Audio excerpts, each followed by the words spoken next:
There are 3 months remaining in this year, and Nova Scotia has already topped last year's record high number of referrals for medical assistance in dying.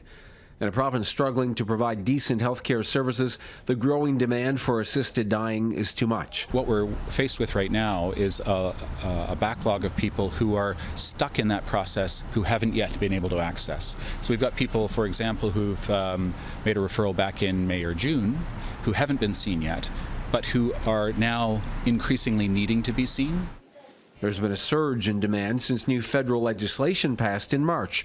The law makes assisted dying more accessible for some Canadians, even if their death is not reasonably foreseeable. The big challenge is finding enough doctors and nurse practitioners to keep up with that growing demand, professionals who are already stretched thin by their regular duties.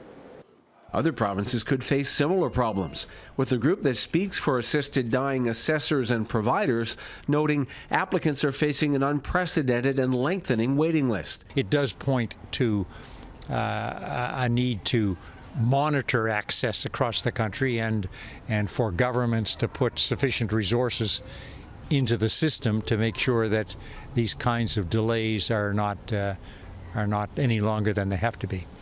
Nova Scotia Health says help is on the way from a number of new clinicians expressing interest in contributing and by hiring a full-time nurse practitioner to help clear up the backlog.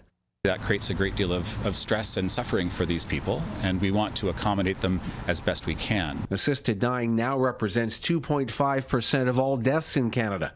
Analysts expect it to level off eventually to between 3 and 4% per year. Ross Lord, Global News, Halifax.